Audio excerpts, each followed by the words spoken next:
ask what the world needs, ask what makes you come alive.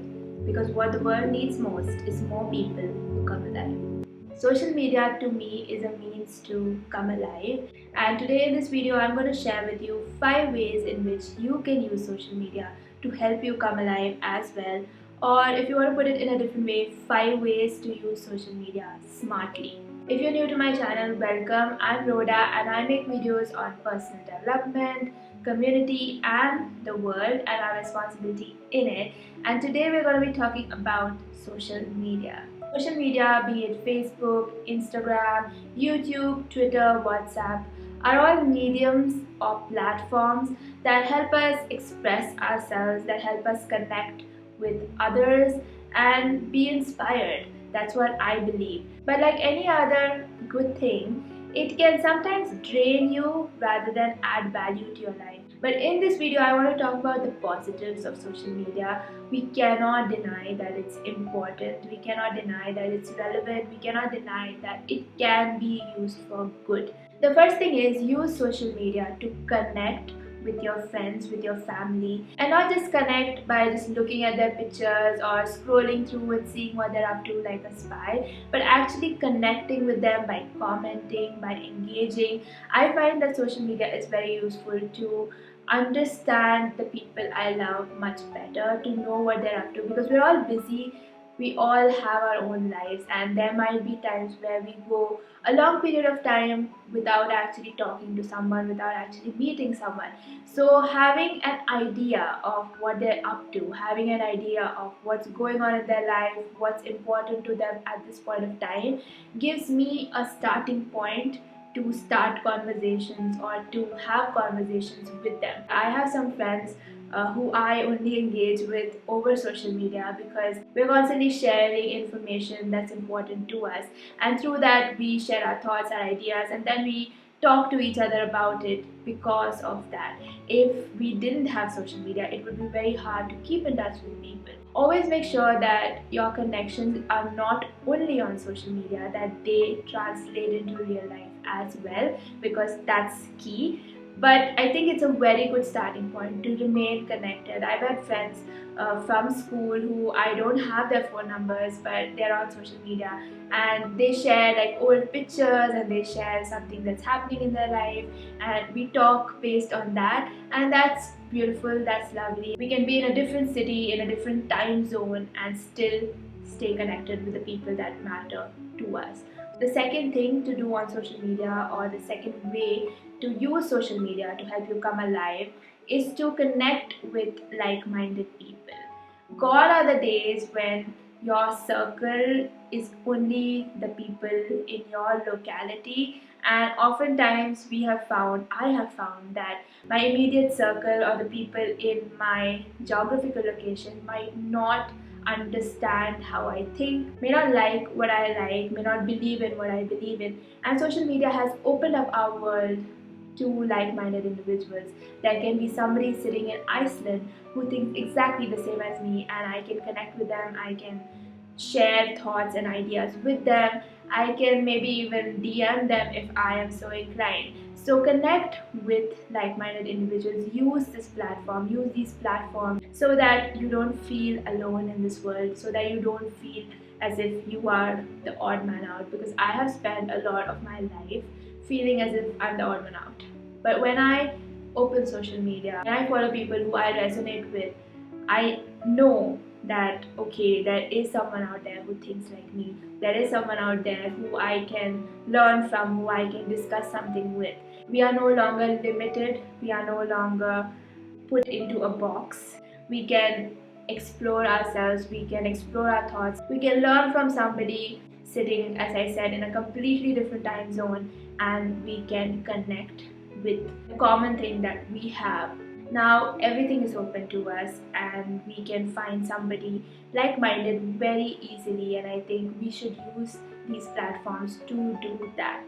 The third thing to do to ensure that social media doesn't drain you and only adds value to your life is to unfollow or mute people who make you feel less than.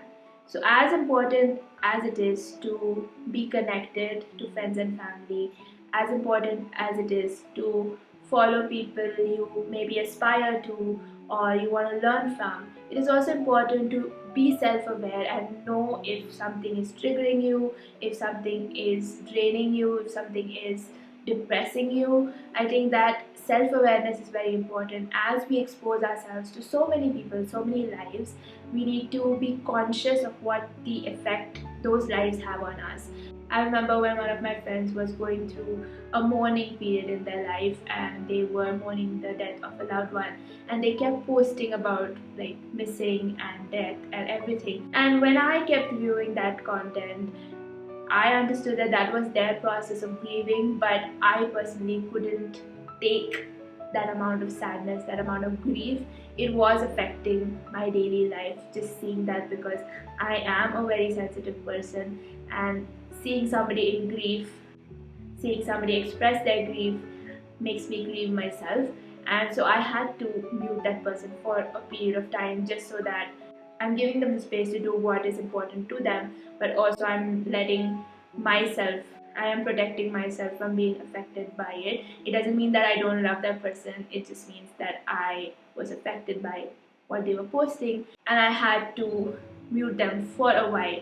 So you need to be self-aware. Maybe things like this don't affect you at all and you don't need to mute somebody, but if it is affecting you, if something is triggering you, make sure you are muting, unfollowing, and ensuring that you are not exposing yourself to something that you shouldn't be exposing yourself to.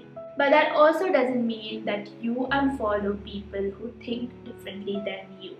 So that goes on to my next point, which is the fourth point, that don't unfollow people who think differently than you. We are in the age of cancel culture, we are in the age of online trolls, and we have reached a stage as a society where if we don't agree with someone, we kind of like go off against them. And though sometimes it is important to speak the truth and to share that truth with others when they don't understand it, I also feel as if we need to learn how to listen, and we need to be open to different thoughts, different beliefs, different ideas, and expose ourselves. Because if we only follow people who we agree with, if we only follow like-minded individuals, we are enclosing ourselves in this bubble and not realizing that the world is not a bubble. The world is so expansive, so vast, there's so many different types of opinions, there's so much diversity, and we would do well to understand those diverse opinions.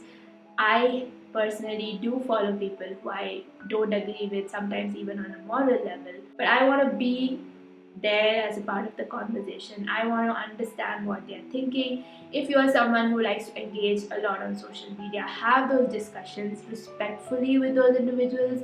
Don't kind of bombard them and say you're wrong and I'm right.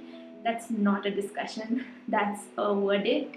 I've had many discussions with people who had differences in opinions, differences in beliefs, and those discussions are very eye-opening because I understand their point of view, and sometimes there is actually no right and wrong, they're just differences, and you need to learn to respect that. Just opening yourself up to that diversity is so important to your development, to your growth, because the more narrow you are, the harder it is going to be for you to live in this world along with others.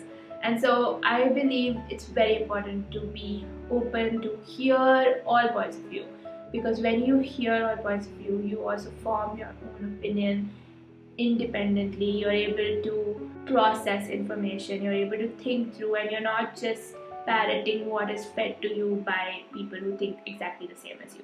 So don't unfollow people who are different than you. Have different points of view in your feed so that you are educated.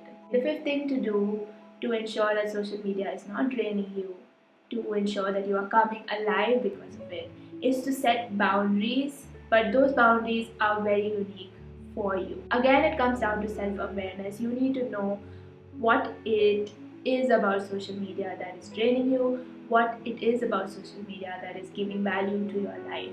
Boundaries might look different for different people. Some people limit their screen time. That's what I do, or I try to do. I personally have set screen time for my Instagram and Facebook, which is 30 minutes in a day on a weekday.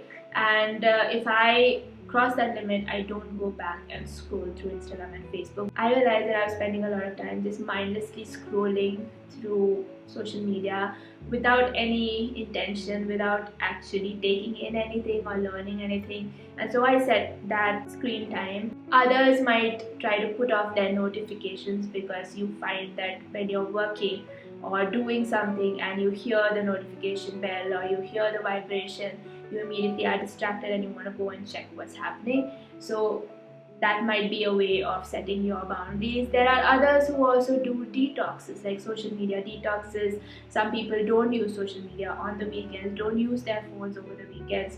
Some people do detoxes like once a month, for a week, or even once a year. There are different things that people do to set boundaries. These boundaries are, as I said in the beginning, very unique to you, and you need to set it for yourself. Just because everybody is doing a social media detox doesn't mean you have to do a social media detox. It's not a trend or a fad for you to follow. You need to see where exactly things are going wrong with you, with social media, where it's draining you, where it's adding value to your life, and do more of the adding value part than the draining part, and you'll be fine. Social media to me brings people closer, educates all of us, exposes all of us, helps us to explore ourselves, our thoughts, our ideas, our beliefs. It helps us see a version of the world that is not exactly in front of us. And I think that is beautiful, that is very beneficial if we use it rightly, if we allow it to be of value to ourselves. So I would like to end this video with a few reminders. Use social media to be inspired, get inspired, and also to inspire others. One of the benefits of social media that I find is that people are open about their passions, and when you see the passions of other people, that is very inspiring. I might not be somebody who knows a lot about the environment, but when somebody I know or follow shares about the environment, some facts about the environment, shares about climate change, shares about recycling, shares about things that I might not know personally, I learn from that. I am educated because of that. I think as more and more people share their passions, even online, passions that are there in real life onto these platforms, I think we all learn from that. The second reminder is that you cannot get through every single thing on social media, even if you tried. And I know some of us have FOMO when we don't get on our phones, we don't look at a particular type of platform for a while, thinking that we'll miss important news, we'll miss important trends, we'll miss important information, but that's bound to happen. We are not built to take in the entire world at the same time. So make sure you understand that you're going to miss out on stuff, you're going to miss out on things that are happening, and that's okay. Don't try to catch up, don't try to get all your information, because you're not going to be able to live your life if your entire life is only on social media. So I hope this video was useful for you. I hope you use social media to make yourself come alive, make your life come alive, because the world needs more people like you. If you resonate with my thoughts, you can subscribe to my YouTube channel. The button is just down below, the red one. And if you want to catch up with me, chat with me, follow my life more on a daily basis, you can follow me on Instagram. This is my Instagram handle. Thank you for watching this video, and I'll see you next week.